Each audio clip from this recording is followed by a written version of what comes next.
All right. Hello again, adventurers, and welcome to another exciting episode of D&D Deep Dive, the show where we dive deep into classes, subclasses, and other features of 5th edition Dungeons and Dragons to help you get the most out of your choices. So, today, we are going to be continuing looking at the Consular by looking at effectively their Eldritch invocations from Star Wars 5th edition. Quick reminder, if you do enjoy the things that I make, please like the video, subscribe to the channel, hit the bell icon, turn notifications on. All those things are super important to not only let me know that you like this, but so other people see it as well.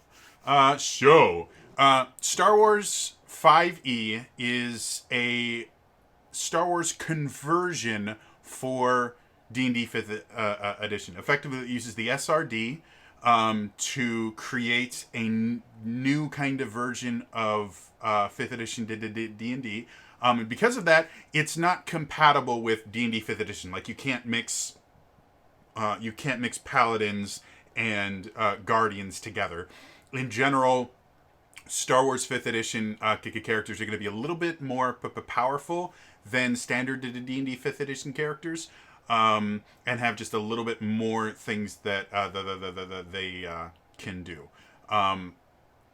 So, that being said, we have been talking about the Consular, which is effectively the main force-based spellcaster.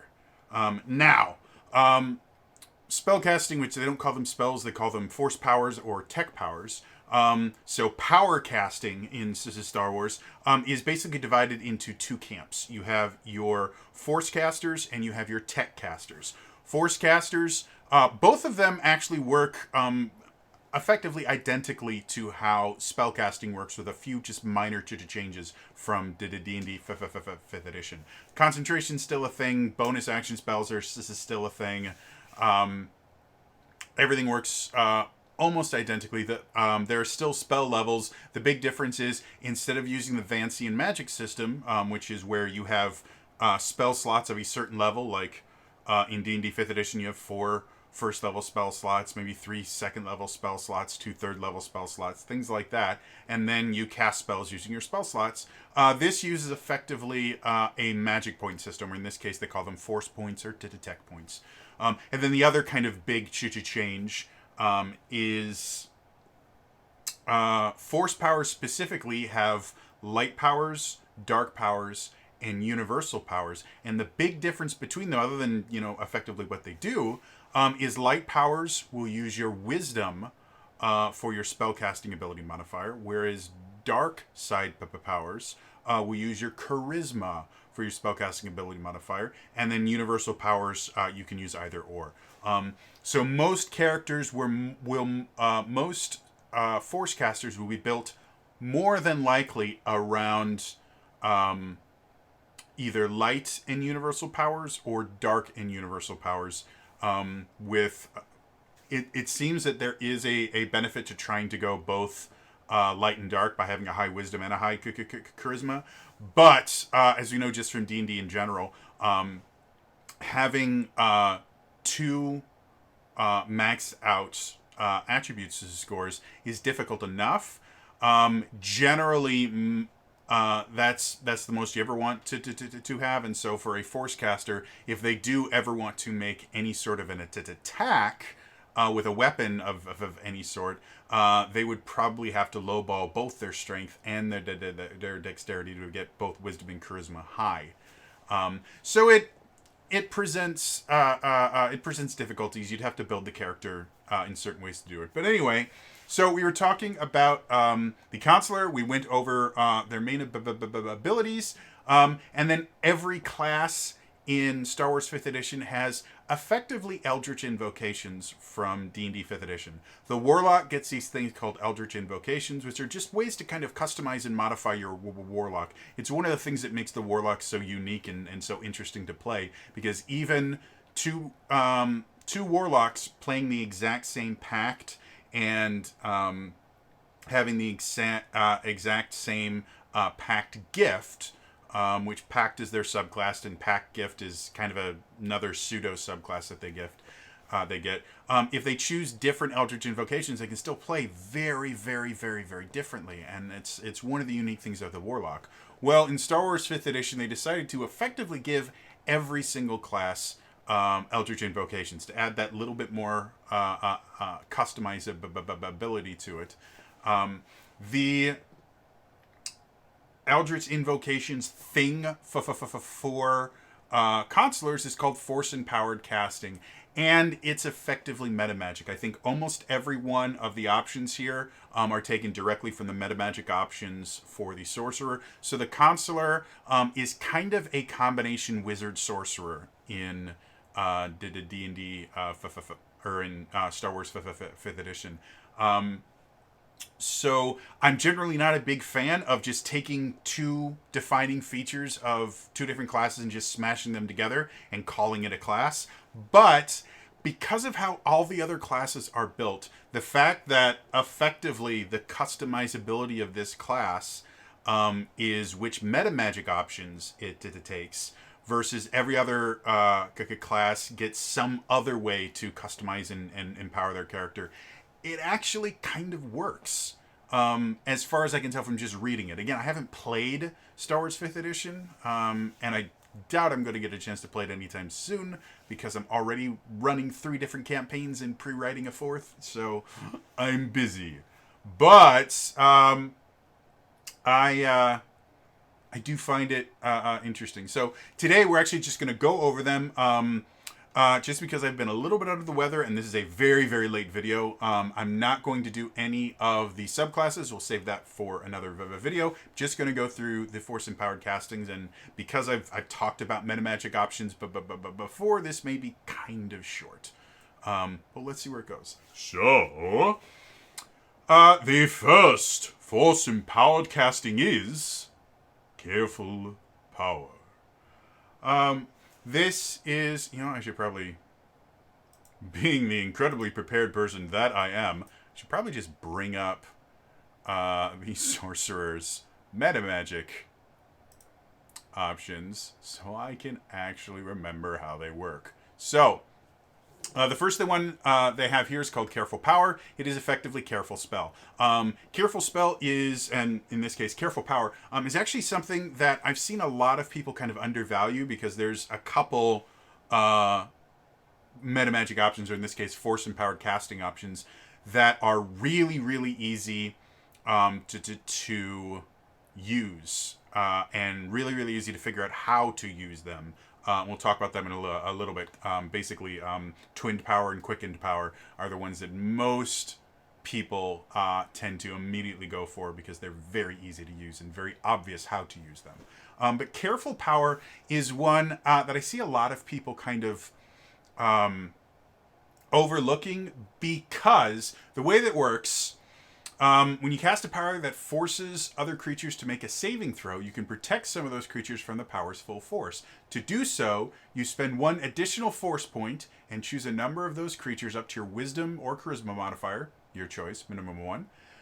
A chosen creature automatically succeeds on its saving throw against the power. Now, one of the reasons why a lot of people in D&D don't tend to take this power is because it's extremely similar to the Evocation Wizard's ability, and I can't remember what it's called, but it's spell molding or something like that. But effectively, Evocation Wizards, when they cast an evocation spell, can just bend the spell around their allies. So they can launch a fireball into a group of enemies that has their allies right in the middle, and they just bend the fire around them, and they don't have to make a save. They don't take any damage. The interesting thing about saving throw spells in 5th Edition just in general, and it works for Star Wars 5th Edition as well. Sorry, it's something in my eye. Is most saving throw spells, are almost all of them, to be perfectly honest, if the creature makes their saving throw, they still take some damage. So the idea of most people, when they look at this, and they, again, in D&D, they compare it to the Evocation Wizard's ability to just bend spells around. This just feels like a lesser version of that, and so it gives people a really bad taste in their mouth. Like, why would I want to do that? That doesn't seem very good. I can just not shoot my friends. How does that sound? However, there are a lot of situations where this can be useful. First things first, there are going to be situations where there are enemies and your allies are going to be right in the middle of the enemies, and the most effective thing for you to do, even if you do hit your friends, is to cast a really wide spell and just hope that it kills more enemies than it does your friends.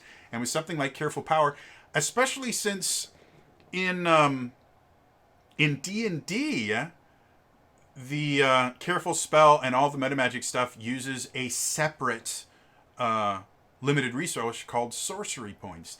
And so whenever you're using your metamagic options, you have to kind of weigh the idea of, is it worth spending this sorcery point? This one changes the opportunity cost completely, because you're using the exact same resource you use to cast spells to also do force empowered casting. So it does kind of change things up. That being said, Careful Power can still be very useful, especially if, now again, I don't know, I haven't looked through all the classes. I would assume the evasion skill has to exist somewhere in here, because the evasion skill is an absolutely necessary skill for a couple different classes. The Rogue gets evasion, I believe, at 7th level, I want to say. What evasion is evasion when you make a dex saving throw to save against a spell effect. If you fail your save, you only take half damage. And if you make your save, you take no damage. There are other classes that do get evasion. The Monk gets evasion a little bit higher than the Rogue. And then the Hunter Ranger also gets the ability to choose evasion as they level up. And the reason it is so important is, especially for monks specifically, but rogues as well. Rogues are not built to take a lot of damage. Neither are monks. And neither one of them is going to have a massively high AC, though rogues tend to have an easier time getting a high AC than monks do, because monks can't wear magic armor. So they really, unless they get something like braces of protection or a cloak of protection or something like that, they can't improve their armor class beyond improving their dex and whiz. Rogues can wear magic armor, and they can also do braces of protection and cloaks of protection, all that. And armor itself is going to improve their armor class. So a lot of times it's a little bit easier to get a higher armor class as a rogue, but it's still going to pale in comparison to really any class that can use a shield, any class that can wear heavy armor. And rogues and monks have to be, don't have to, but generally normally need to be pretty close to their targets. There is a variation of the rogue that's a ranged rogue, and I've seen that, but a lot of rogues I know tend to like to go in and actually stab people. And that's how they get their sneak attack damage. So the evasion skill is absolutely essential for these classes because they don't have a ton of hit points. And they're not meant to take a ton of damage. So evasion gives them this ability to be in the thick of things and not have to worry as much about bad things happening to them. So with Careful Power, depending on your makeup, and again, I don't know what classes in Star Wars 5th edition because I haven't read through every single one of them yet. I don't know which ones get the evasion skill or if it even exists, to be blunt. But I would be really surprised if it didn't, and that's where Careful Power tends to be the most useful. A lot, and I'm not super familiar with Star Wars 5th edition's Force powers, but again, a lot of stuff in here is taken directly from D&D 5th edition. I have to assume that the Force powers are relatively similar as well, and a lot of damaging spells, which I assume would translate to Force powers, use dex saves to figure out whether or not they get hit. So evasion tends to be really good, and so with Careful Power, you don't have to worry about a bad roll, meaning your allies get hit. In this, you can just go, okay, you're going to make your save, you're going to make your save, done. It's only costing you a single force point, which is less than a single first level spell. Like a first level spell takes 2 force points. So this is basically half a first level spell to make sure that as many people up to your wisdom or charisma modifier, so up to 5, and if you're a force caster, you are probably going to have a high charisma or wisdom, depending on which one you use to cast. So you're probably going to get most of your team to be able to make their saves. And the few people that can't, generally are going to be people that can take the damage. You know, if a paladin... or the few people that actually are going to take half damage on a made save are going to be the people that can. You know, a paladin taking half damage on an attack is still going to be pretty much okay. Like, they have a pretty good hit die, or in this case, a guardian. They have a pretty good hit die. They have ways to heal themselves. They generally are going to be okay. But things like monks in this book... I think the scout is the equivalent of the rogue. But anyway, characters like that are, you know, a little bit smaller hit dice, not as high armor class, not made to use Constitution as one of their core ability scores. Careful Power is going to be very good for that. And it also does mean that you can be a little bit more gung-ho with your force casting. Which I think a lot of people undervalue because they still view it as, well, I'm still hurting my friends. Why can't I just aim it where there's not any enemies? Well, not all the time does that actually work. If you're in a small room, again, an average room in most houses is anywhere between 10 to 15 feet by 10 to 15 feet. Like a 15 by 15 foot room in a house is a pretty decent sized room. And that is 3 squares by 3 squares, because each square is 5 feet. So yeah, something that's got a 20-foot radius is going to fill most rooms, because that is a 40-foot in diameter circle. So the minimum size a room has to be for a fireball, which I don't know what the equivalent in force powers would be, to not hit everyone in the room, is it has to be bare minimum 2, 4, 6, 8. It has to be bare minimum of 9 squares by 9 squares, which is a pretty big room on a battle map. And that would still mean most of the room got hit. There is just a single line of squares. There's a single 5-foot row or column where you are safe. So yeah, Careful Power is exactly what it sounds like, except kind of the opposite. Careful Power means you can be less careful with your casting because your friends are going to take less damage. So, moving on.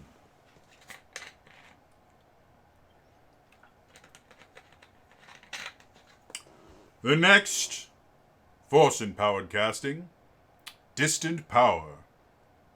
Effectively, burn an additional force point, and as long as something has a range of 5 feet or greater, you can double the range. This one can get bonkers.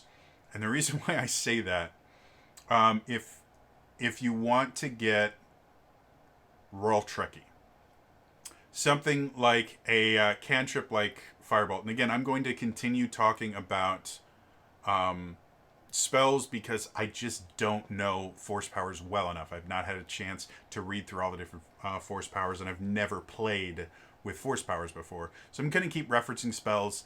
I assume that there's something equivalent in this game because most things have an equivalency.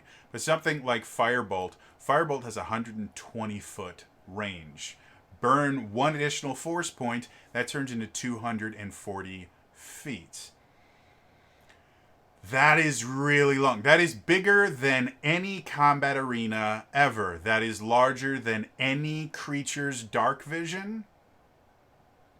They're that is more than any creature's ability to run in a single turn. Even the fastest creature in the game cannot cover 240 feet in a single turn, unless you're talking about some. No, even with a monk, at 60 feet, they can run as their move, they can run as their action, and they can bonus action Step of the Wind to get another dash. And that's 180 feet. So that is really, really far. If you really want, if you really want to be an interesting character, the idea of a spell sniper, or in this case, a force sniper, has always been an idea of a character that I really, really like. To the point that I actually built a spell sniper. They use the spell sniper's feat in D&D 5th edition, and with the spell sniper's feat, it doubles the range of any range spell. And they took 2 levels in Warlock so they could get they could increase the range of their Eldritch Blast to, I think, 300 feet. So with Spell Sniper, I have a 600-foot cantrip that I can fire. Add in distant spell, or distant power in this instance, that is 1,200 feet. That is a fifth of a mile that you can just shoot with no problem. There's no disadvantage on the attack roll or anything like that. You just kind of line up and let it go, and yeah, it's really, really fun. And again, a single force point is not a massive, massive issue. Now, that's not the only thing that distant power does. There's a second part. Alternatively, when you cast a power that has a range of touch, you can spend 1 additional force point to make the range of the power 40 feet. This becomes actually significantly more useful in Star Wars than it does in D&D, because meta magic options are limited to sorcerer spells that are on the sorcerer spell list. With a few very rare exceptions, sorcerers do not get access to healing spells. The Divine Soul Sorcerer is the only one that gets that, and that's what makes them special. So being able to take a touch power and turn it into a ranged power of 30 feet turns into something really, really useful when you start thinking about healing spells. Most of the best healing spells require you to touch. Everything from your various resurrection spells, like the 3rd level resurrection spell that, for the life of me, I can't remember what it's called, and I'm feeling really stupid. Anyway, I'll look it up later. But all of those spells generally require you to touch them. Cure Wounds requires you to touch the target. And for a healing kind of character, which a Consular can be built as a healer, and they can make a very, very good healer kind of character, having the ability to turn Cure Wounds from a touch-based spell to a spell you can cast up to 30 feet away is a massive deal. The reason that Healing Word in D&D 5th edition is so useful, generally more useful than Cure Wounds, is because it is a ranged healing spell. So you can use it to pick up your ally from a range, and it's a bonus action spell. Or bonus action spells cause other issues. If you cast a spell as a bonus action, you can't cast another leveled spell during that turn as your action or anything like that, which is rough. The same thing is true about force casting. So being able to cast Cure Wounds at range significantly increases its usability, and it heals more. Healing Word is almost useless other than bringing people back up from unconsciousness, because it does so little healing to anyone. Cure Wounds does a little bit better. And when you cast it at higher levels, it starts to become really useful. The issue becomes you have to run right up to the person, and If they have been rendered unconscious, that generally means they're probably next to bad guys, which means you might have to come in, touch them, and then in order to get back away, you're going to have to take opportunity attacks, or you're opening yourself up to attacks from a lot of enemies who, as soon as they see that you can touch someone and the person they thought they took out of the fight is now getting back up to make their lives more miserable, they're going to go, hey, screw this dude, because every time we put him down, this one's just going to bring him back up. Let's kill the one that keeps bringing people back. And you create yourself a target. Anything that gives you the ability to not have to be right next to an ally or an enemy is really, really useful. So as much as, distant power can be useful for just being able to get these crazy, crazy long shots, it's a little bit more useful for the touch-based things, because a lot of the really, really bad spells are touch-based. And I would assume there's some pretty gnarly force powers as well that are all touch-based. That is a limiting factor. If something is touch-based, they're generally going to give it a little bit more oomph, because you have to get right up to the enemy to do it. So, distant power. Moving on.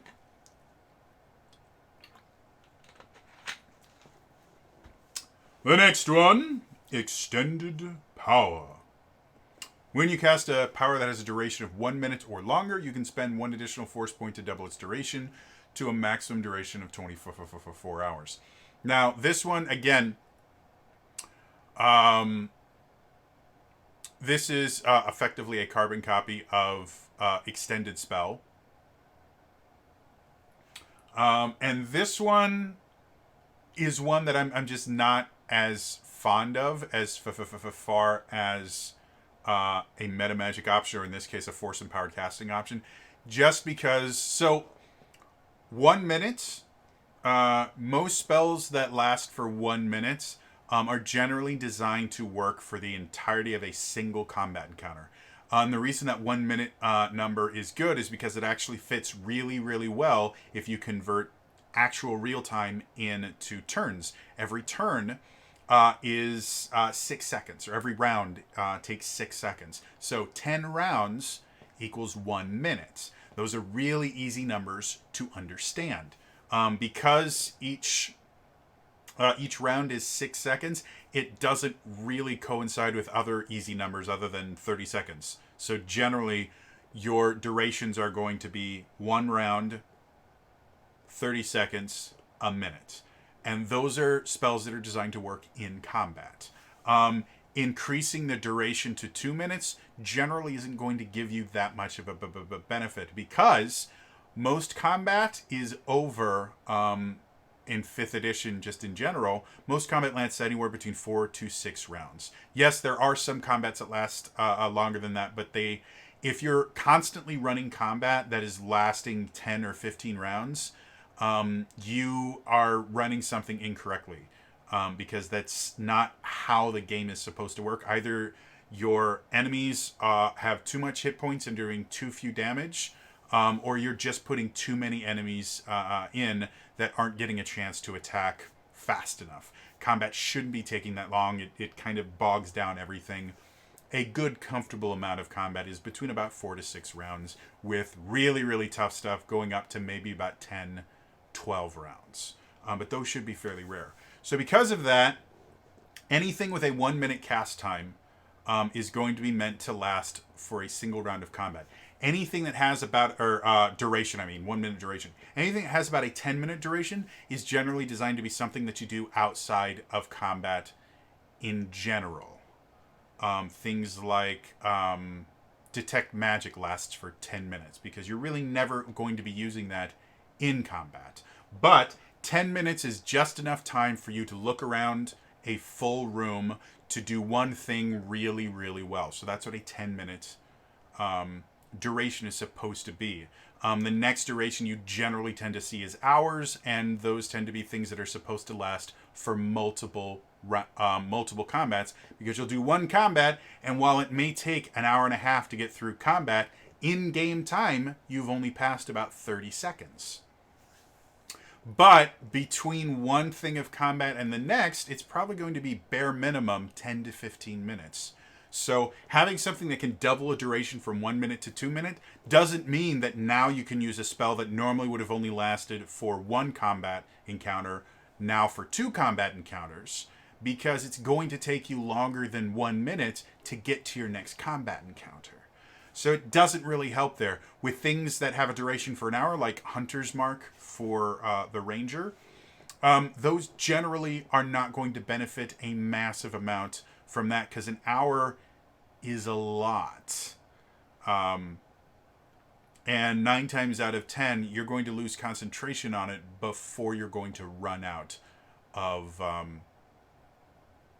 Hunter's Mark. So making it last for 2 hours, again, theoretically, if there's a long time between combats, the ability to extend a spell like that lasts for an hour might be useful. Things like Dark Vision is another spell that lasts for 8 hours. Making it last for 16, again, is not going to be incredibly useful, because your adventuring day is probably going to be over in about 8 hours. The actual usable time of an adventuring day for most campaigns is going to be between about 8 to 12 hours. So making Dark Vision go from 8 hours to 16 hours, where you're wasting a bare minimum, you're wasting 4 hours. You may be wasting the full additional 8 hours. And then the things that you might want to extend, things that last for 24 hours, you can't, because you can only increase it to a maximum duration of 24 hours. So yeah, extended power, if you build your character around that, and again, there may be some force powers I'm not aware of, that this is actually really useful to. But from my experience in D&D, extended spell just really isn't that useful, because the additional time that you get from using it is almost always, the resources spent on getting that additional time is almost always more useful doing literally anything else. So is it a bad ability? No. But just because of the spells that people use, or the force powers that people use, it generally tends to be not that useful, because the durations are already kind of tailored to what the spells are designed to do.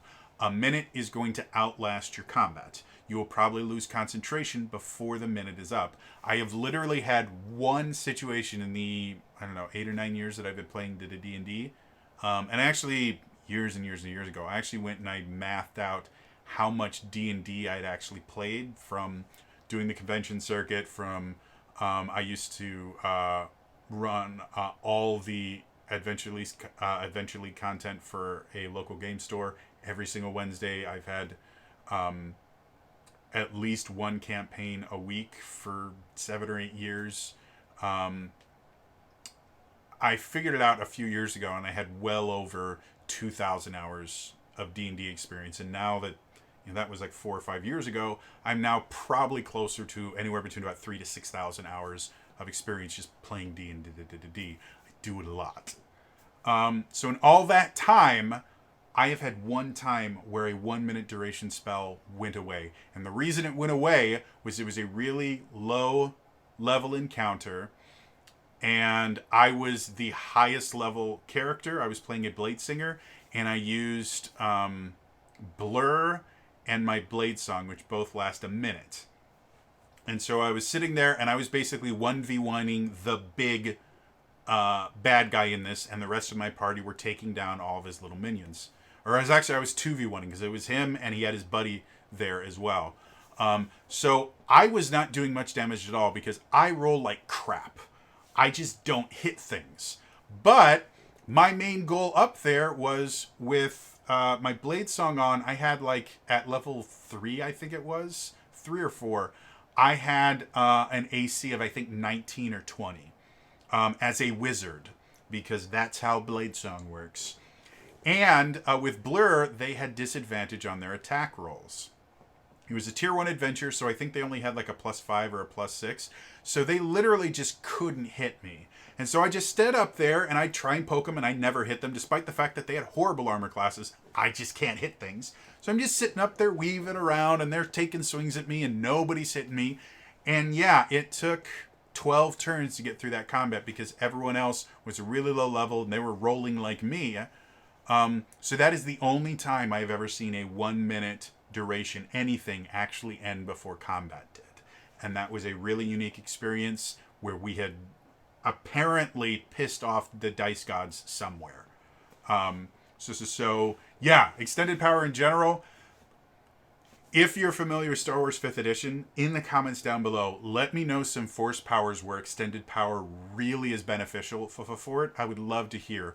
As far as D&D 5th edition is concerned, extended spell just has never been that useful because all the spells are already given a duration that tends to be more than what they need to be useful. Moving on.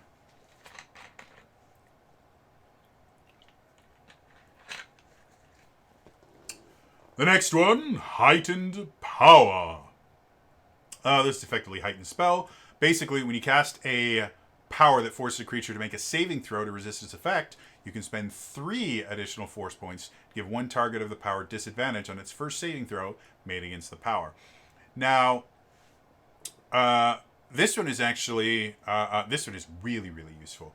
The advantage-disadvantage system is probably one of the best, probably one of the best systems that they have designed and put into D&D 5th edition just in general, because it empowers the DM to make split-second decisions and give an actual mechanical benefit without needing to make a whole lot of computations. Basically, oh, that sounds really cool. Yeah, take advantage. Oh, you know what? That sounds like it's going to be harder to do. We're going to give you disadvantage. And from a mechanical standpoint, if you look at statistically what rolling 2d20 versus 1d20 does, it's basically a plus or minus about 3.5. So it's a pretty significant bump either direction. With it, and it's all statistical manipulation. So heightened power, being able to force them to roll at disadvantage, is remarkably useful. That's why it is, I believe it is the most expensive force empowered casting, because it takes 3 force points. Guess what? It's also the most expensive meta magic option. It takes 3 points because that's a big deal. Being able to choose who gets disadvantage on your spells or when they're going to get disadvantage on your spell is really, really useful. Now, the best way to use heightened power generally tends to be on single target spells, because heightened power, you can only give one target of the power disadvantage compared to, like, if you're casting fireball or whatever the force equivalent of that is. You can hit 7 or 8 people, but you're only going to be able to pick one of them with heightened power. And the big benefit of big area spells is they do a lot of damage to, they do a little damage to a lot of people. So the overall total damage and the amount of hit points you're draining from the enemy team tends to be really nice. But as far as individual impact, a fireball is not nearly as damaging as it sounds. Especially at high levels, it doesn't do that much individual damage. The issue is it does it to a lot of people simultaneously. So the best way to use heightened power is to find spells that target a single target, and then you know that's the target that you want to fail it. And a lot of times, the most useful aspects of heightened power are not going to be damaging spells. They're going to be debilitating spells. Things like Hold Person tends to be a really nice one if you heighten power and then hold person. The paralyzed condition is devastating for enemies, because not only do they auto fail all of their strength and dexterity saving throws, so now anytime you cast a dexterity based force power, they're just going to automatically fail it. They also give advantage to any attack rolls against them. Very, very nice. Statistical manipulation. And anyone that makes a melee attack within 5 feet of them that hits, that attack is automatically a critical hit. So any class that gets benefits from critical hits, things like the Berserker, things like the Guardian, those are really, really going to be able to go to town with a spell like Hold Person. Now, I don't know if they have Hold Person in this, but it is an example of learn what conditions are, learn what the conditions do, and when you find the conditions that are really, really useful, another thing that's nice about paralysis, it ends concentration. So you can use a Hold Person spell to end concentration that an enemy is doing on maybe a banishment spell where they got rid of half your party. Hold Person on them not only will end the concentration, but it also lets your team just take pot shots at them. It is a massively useful ability. So that's what you want to focus on with Heightened Power. In general, it's nice to get full damage on spells or force powers if you're doing damaging force powers, and there are certain situations where that might be the most beneficial thing you can get. But in general, the best use of Heightened Power is always going to be if you're invoking some sort of condition in some way, shape, or form. And there's lots of different spells that do that. I'm not as sure as force powers. Eventually, I'm going to read through all the force powers, but there's lots of them. Moving on.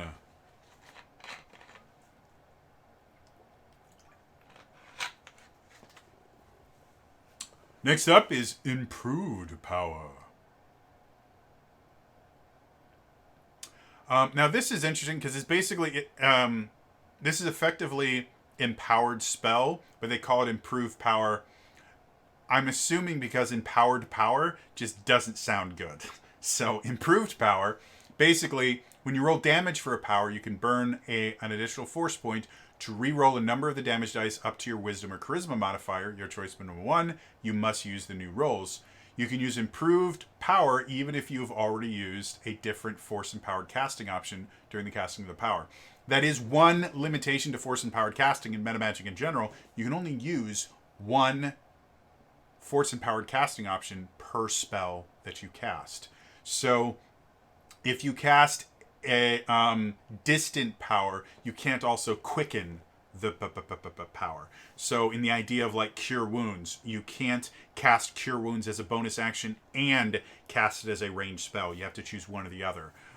Improved Power gets rid of that. And the nice thing about it is it's when you roll damage for a power. So this is after you've already seen if they make their saves or anything, because you don't roll damage until after you see their saves.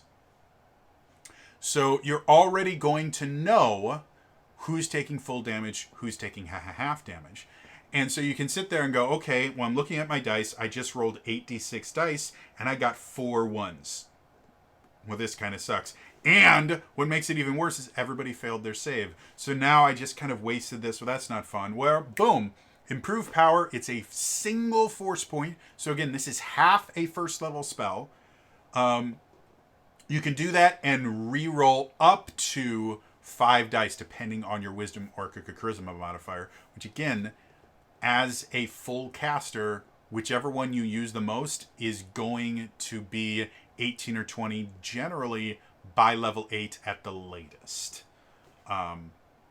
There's very few times that full casters will ever take more than maybe 1 feat as they're leveling up instead of just improving their main casting ability, because that improves their spell attack rolls, it improves their spell save DC, and it's really, really important to them, especially since full casters a lot of times don't need other things, like they don't need their strength score to make weapon swings or their dexterity score to do things.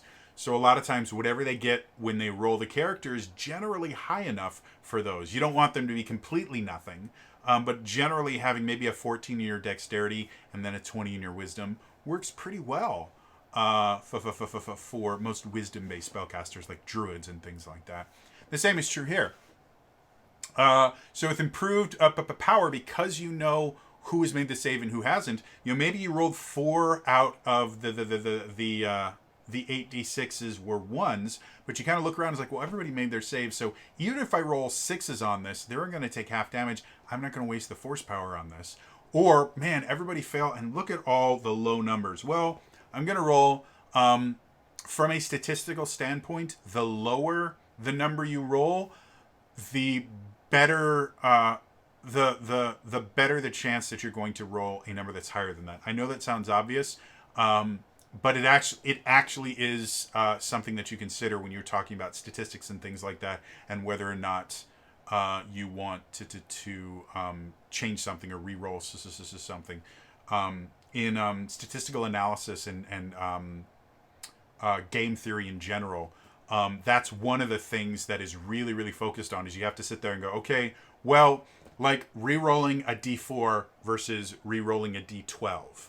Well, if I rolled a 1 on a d4, if I spend a force point and I re-roll it and I get the maximum, that is only 3 additional points. If I roll a 1 on a d4, I could only get up to 4.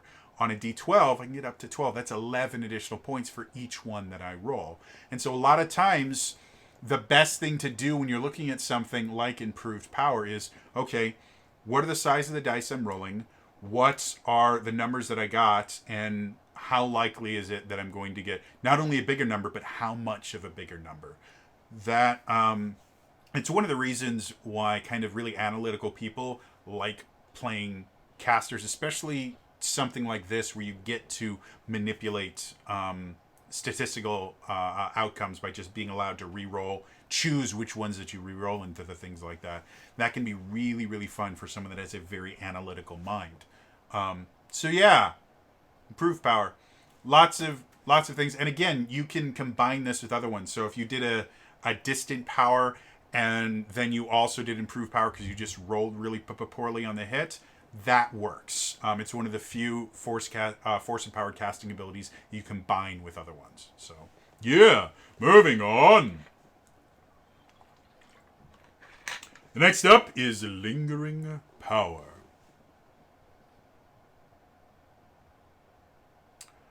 This is interesting. This is one I don't believe exists. I'm gonna check really, really quick. No, yeah, this doesn't actually exist in D&D, and this one is kind of interesting. So it's called Lingering Power. When you cast a power that requires concentration to maintain, you can choose to spend 3 additional force points. If you do, when you lose concentration on the power will not end until the end of your next turn. This is messing with one of the kind of fundamental balancing points in spellcasting in D&D 5th edition in general, which is concentration. Concentration is the main limiting factor of spells, and in this case, force powers. And what it means is effectively most really powerful spells that have any sort of duration other than I just do some damage, the really, really bad powerful spells will last for a little bit. In order to prevent high-level spellcasters from just combining a bunch of different spells together to create just instant death, they have this concentration thing. The way that it works is when you cast a spell requiring concentration, or any ability that requires concentration, you have to concentrate on that ability. It's mostly spells, but every so often there are some non-spell abilities that do it too. The second you start casting something else that requires concentration, you instantly lose the effect of the first one you were concentrating on, because concentrating, you can only concentrate on one thing at a time. And something that a lot of people don't realize is there are 2 ways, there are 2 kinds of spells that people don't realize require concentration that do. That is, if you ready an action to cast a spell, the way that works, rules as written, is you actually cast the spell and you hold it until you say, I'm going to ready a fireball for when the nerfs come through. So as soon as I can see like 6 of them, I let go of the fireball. The way that works mechanically is you use your action on your turn to cast the fireball, then you hold it, and holding the spell requires concentration. So despite the fact that fireball is an instant spell, holding it requires concentration. And then when the trigger happens, where you go, oh, I can see them, now I'm going to cast it, you actually use your reaction to cast the held spell. So holding a spell to cast later actually breaks concentration. The other thing that a lot of people don't realize breaks concentration is any spell that has a casting time, I believe, of more than instantaneous. So if it has a casting time of, I believe, 1 minute or greater, as soon as you start casting a spell that has a casting time longer than or a minute or longer, that requires you to concentrate because the actual casting itself requires complete concentration. So despite the fact that the spell itself may not say it has concentration, if the casting time is a minute or longer, it does require concentration. So if you're concentrating on a different spell and you decide to start casting a spell with a casting time of a minute, you're going to lose concentration on the spell. This flirts with it just a little bit so that you can cast the spell and instead of instantly losing concentration for effectively a single turn, you can have 2 concentration spells going simultaneously. Theoretically, this could make it really easy to break the game. And that's one of the reasons I like that it only lasts for a turn. It gives you a single turn of having multiple spells going at the same time. And that I'm actually completely okay with. Because a single turn is not enough to... Well, you can turn the tide of battle in a single turn. But it's generally not enough to be massively broken, for it to always be the best thing you can do. And it does cost 3 force points. So again, very expensive to do. But the just really interesting ways you can blend stuff, I think, is really interesting. Especially if you deal with things like one of the most annoying things for specifically the Ranger, which again, I don't know if they have a Ranger in here. The Ranger was not really well liked in D&D 5th edition because they didn't make it very well.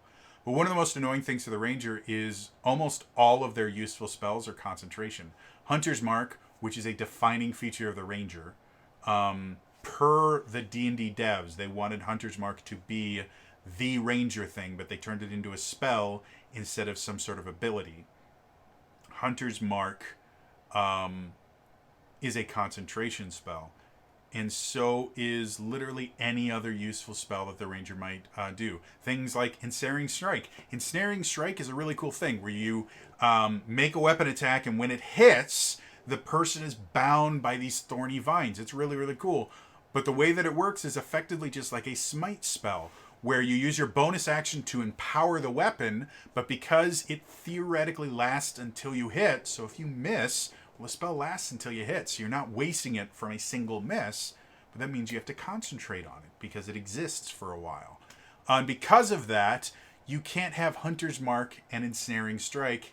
You can't have Hunter's Mark on and then cast Ensnaring Strike, because Ensnaring Strike will instantly end your Hunter's Mark, which gives you additional damage. And then when you hit with Ensnaring Strike, the concentration ends as soon as you hit the first target with Ensnaring Strike, so it just feels like you wasted your Hunter's Mark for it. With something like Lingering Power, it's still going to end your Hunter's Mark, but you get that full turn of it still existing, so you can smite, do that, and then the next turn, you can recast Hunter's Mark. You can just do your normal thing and hopefully kill the creature before it gets before you would need to recast Hunter's Mark. There's a lot of different things, but just that little extra overlap means that you can combine things like smite spells and other concentration spells that you really can't any other way. So I think it's interesting. Again, I don't know force powers nearly as well as I do spells, so I'd be interested to see if there's any kind of interesting force powers that work really, really well when you are able to break the concentration rules for a little bit. But yeah, overall, I like Lingering Power. I'd love to see that in D&D. I really would. Moving on. The next one is called Pinpoint Power.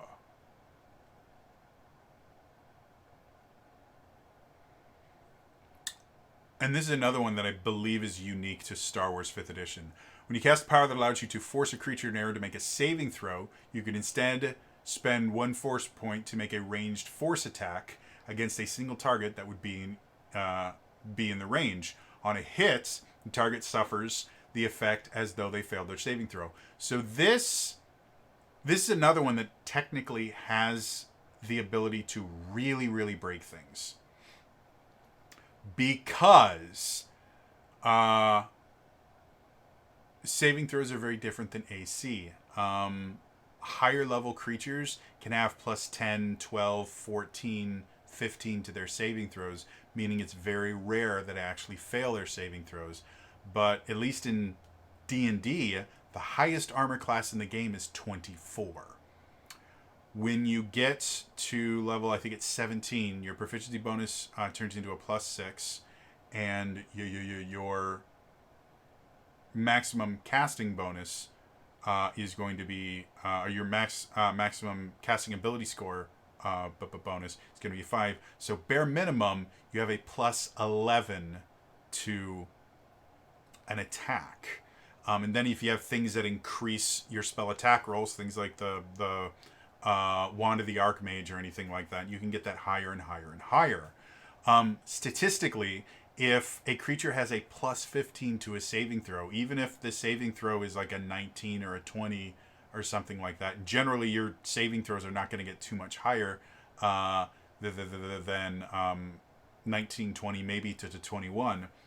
They're only going to need to roll like a 5 for a DC 20 saving throw. If you have a 15 spell save, you only need to roll a 5. It means you have a 75% chance of making the save, and that is not uncommon for high level creatures.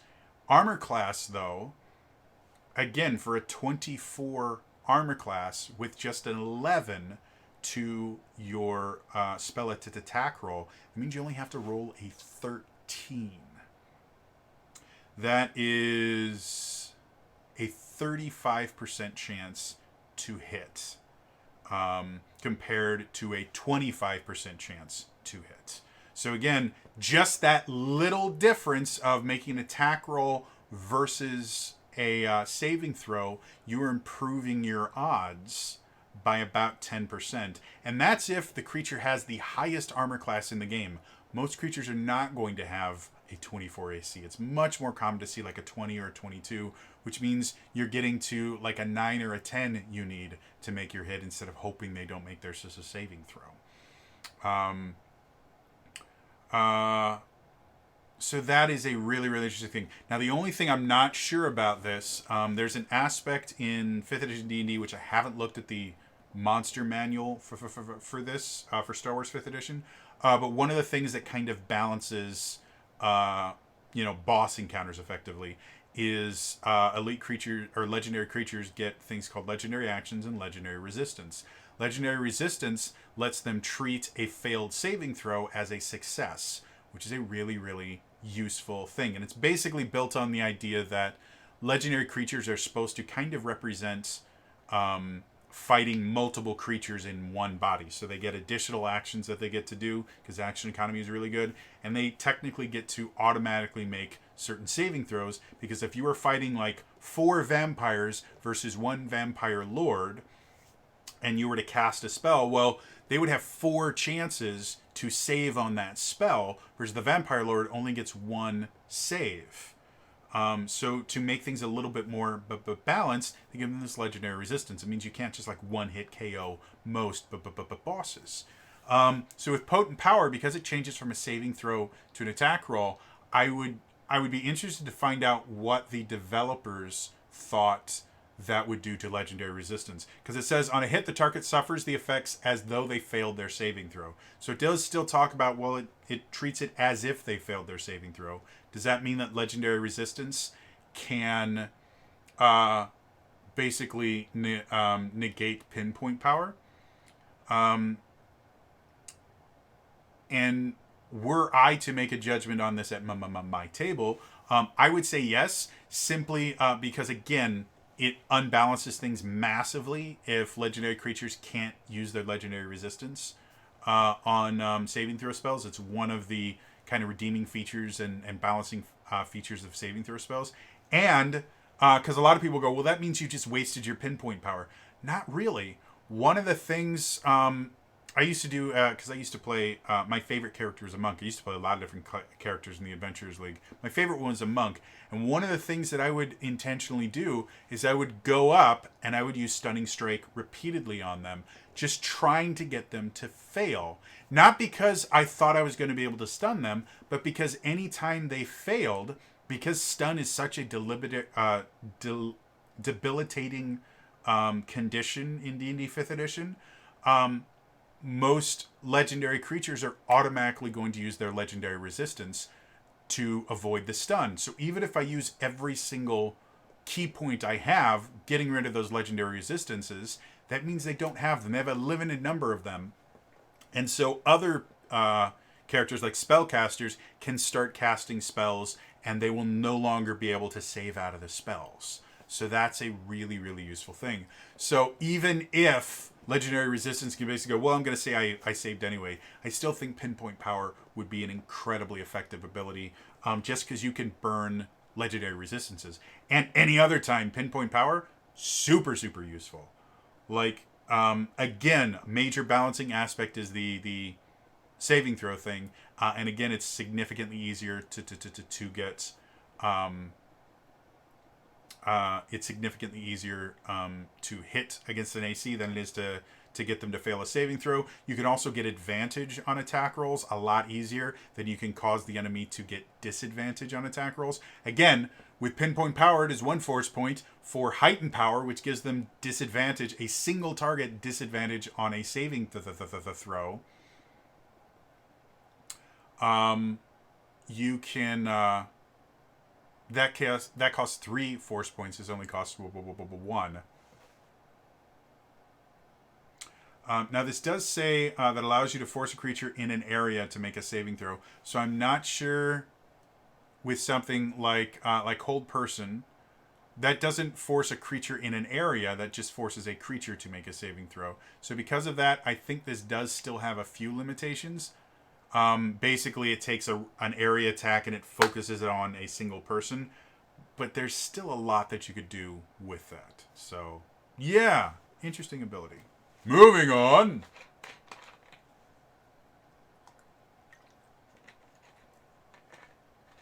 How about... Sorry, I talked to inanimate objects. Keeps me insane. The next one, Quickened Power. This is the one that every single sorcerer uses, and I would be very, very shocked if almost every single consular did not take this ability. When you cast a power, it has a casting time of 1 action. You can spend 2 additional force points to change the casting time to 1 bonus action for this casting. This is verbatim Quicken spell, and it is the kind of it is the meta magic that everyone thinks of when they think of sorcerers. And yeah, there's just a ton of uses for being able to cast a spell as a bonus action. Tons and tons and tons. You can cast a leveled spell as a bonus action and then use a cantrip, or in this case an at-will power, right after, basically getting to attack twice. You can use the bonus action to cast a spell and then your action to use a class ability. You can use the action to interact with an enhanced item that has an ability that's activated with an action. You can use your action to do something else. Like maybe you need to disengage. So you use your action to disengage and then you bonus action, blow up something in their face. Like there's so many useful things. I really don't think you can underestimate the power of Quickened Power. Again, the limiting factor is if you cast any leveled spell as a bonus action, you are not allowed to cast any leveled spells as an action. Now again, in Star Wars 5th edition, it is slightly different than in D&D 5th edition. D&D 5th edition says you cannot cast any more leveled spells on that turn. Star Wars 5th edition says you cannot cast any leveled spells as an action. So you can still cast reaction-based spells on your turn. You just cannot cast a leveled spell as an action. So that's the only limited aspect of Quickened Power, and that is why that exists. Like, the reason the bonus action spellcasting rule exists is because of Quickened Power. That's how it is. So, moving on.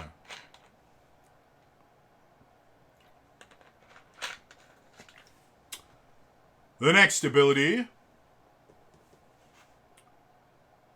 is Refocused Power. When you're forced to make a con save to maintain concentration on a power, you can use your reaction and spend 2 force points to automatically succeed on the saving throw. You can use Refocused Power even if you have already used a different force and powered casting option during the casting of the power. So this basically lets you auto make a con save. Now, it is the wording here is important. It says when you are forced to make a Constitution saving throw to maintain concentration on power, you can use your reaction. So it does require your reaction, meaning you can only do it normally once per round, and spend 2 force points to automatically see it in the saving throw. This does not mean I roll, I see that I fail, well, now I'm going to use Refocused Power. It would be too late. It has to be when you are forced to make the Constitution saving throw. So this is limited in that idea of you have to choose to use Refocused Power before you get to see your roll. But because it is an automatic success and not like, well, you get advantage on it or you get to re-roll it or something, it's just you get to choose to succeed. I don't really see that as a bad thing. And yeah, I mean, again, concentration is the one limiting factor for spellcasting or the most important limiting factor for spellcasting in 5th edition, just in general. So being able to basically go, screw you, I'm not losing concentration, is really good. The other thing that's nice about this is not based on, like, there's a lot of different ways that you might be forced to make a con save to maintain concentration. Damage is the most common. But I think there's a few other ones that can make you make a concentration check effectively. This is anytime you make a concentration check, you can just choose to succeed. And it just costs you 2 force points. So that's effectively a 1st level spell slot to succeed on concentrating on what might be a 9th level force power. So, yeah, not too bad. Moving on.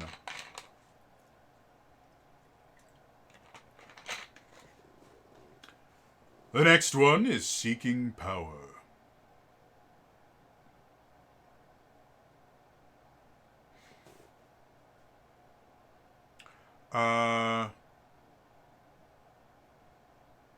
Really quick. I have to check something really quick. Oh wait, no. I was thinking of something else. All right. Anyway, try this again. The next one, Seeking Power. If you miss with a force power that calls for an attack roll, you can spend 2 force points to re-roll the attack. You must use the new roll, and you can use Seeking Power even if you've already used a force and power casting option. So this is basically this is another one where you will never quote unquote waste it. And what I mean by that is this requires you to miss with the force power first. So it's not like Refocused Power where you have to kind of choose before you even make the roll to use it. You get to actually see, oh shoot, I missed. So if I do not use this, it's not going to work. I'm going to roll. Because you can combine it with other things. So things like Pinpoint Power, you can also combine with Seeking Power. So you Pinpoint Power, you throw the fireball in a single person, you miss, and then you Seeking Power, and it comes back around and hits him in the back of the face. Again, it's statistical manipulation. Your results are really going to be based on your understanding of statistical spreads and how likely is it that you're going to be able to get something better than what you already got, etc. So still very useful.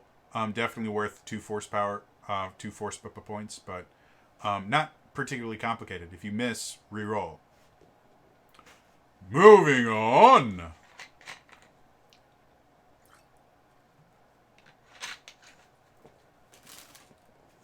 Finally, we have Twinned Power. this is kind of the other end of Quickened Power. When you cast a power that targets only one creature and doesn't have a range of self, you can spend a number of additional force points equal to the power's level to target a second creature in range with the same power, and one force point if the power is at will. So this technically, this can be the most expensive one, because theoretically, if you twinned a 9th level spell, that would be 9 additional force points to do it. But this is another one that can be broken really, really easily. And that's why it has the specific limitations that Quickened Power doesn't. Quickened Power, it's already built into the system itself that you can't abuse Quickened Power to cast multiple really powerful spells back to back because of the bonus action leveled spellcasting limitation. Twin Power, you're using your action to cast the spell, so you can cast 2 spells as your action, where you couldn't cast 2 spells, 2 leveled spells using Quickened. So Twin Power can be significantly more powerful, so it has a limitation. It has to target only one creature, and it doesn't have a range of self. So I know in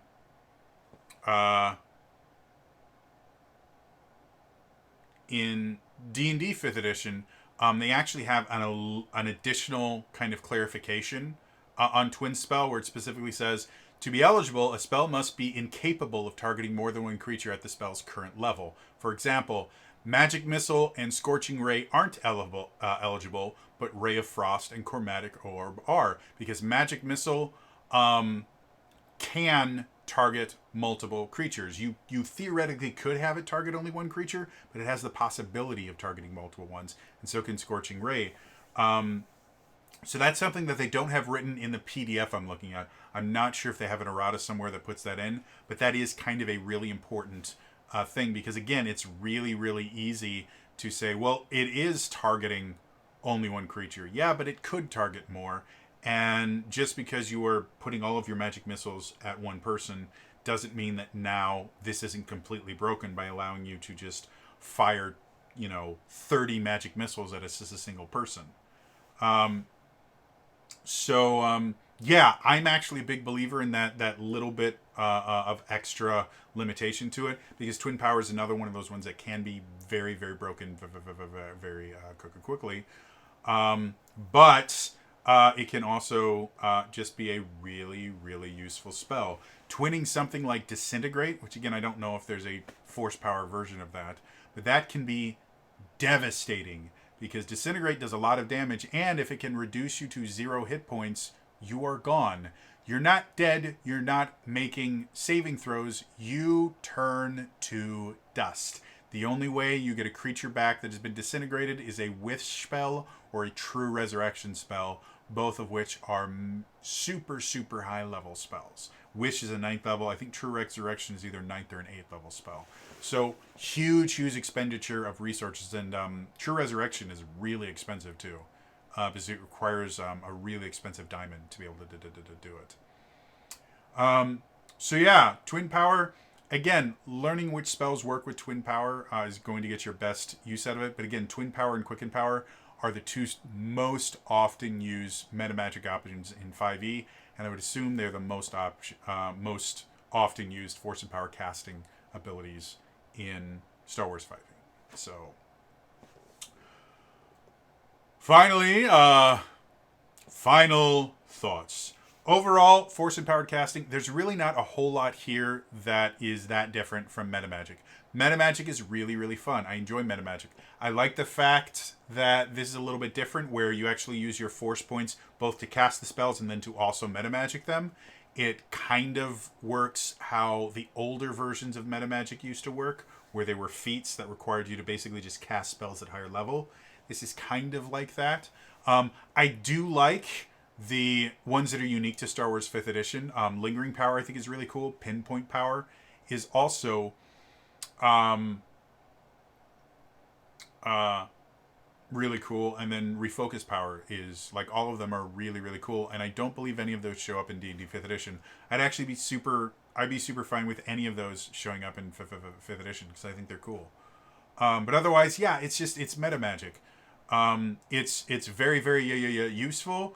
And with the fact that consulars get a much wider range of spells than sorcerers ever have or ever will, that does mean that the meta magic options that you have here are going to be very, very interesting. The other thing that's kind of unique about this force empowered casting is with things like multi-classing, because your force empowered casting is reliant on your force points. That does mean that if you get force points from multi-classing to something like a guardian or something like that, they're actually going to be able to be used for your force empowered casting. Whereas with a sorcerer, you only get more sorcery points if you take levels in sorcerer. So this is a much more flexible version of meta magic casting. But due to the fact that there really is only one full caster, force caster in Star Wars 5th Edition, there's not quite as much ability to kind of mix and match spells and things like that, and mix and match different spellcasting things, because there isn't any other force caster, pure force caster in the game. You would have to start, you would have to multi-class into tech casting, and tech casting uses tech power points, which would not work for this. So it's interesting. It does mean if you multi-class into Guardian or Sentinel, I believe they get less force powers points than Consular, because they're only half casters. But it does mean that some of the abilities are going to overlap, which I think is interesting. And it does mean that balancing things against the two can become very, very difficult. But overall, it's a cool class. I think it'd be a lot of fun to play. So yeah.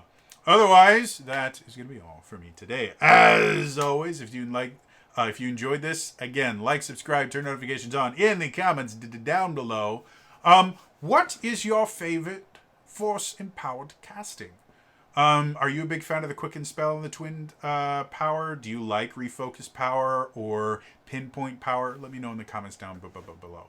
Otherwise, again, that is all for me, and I'll see you guys next time, alright? Bye-bye.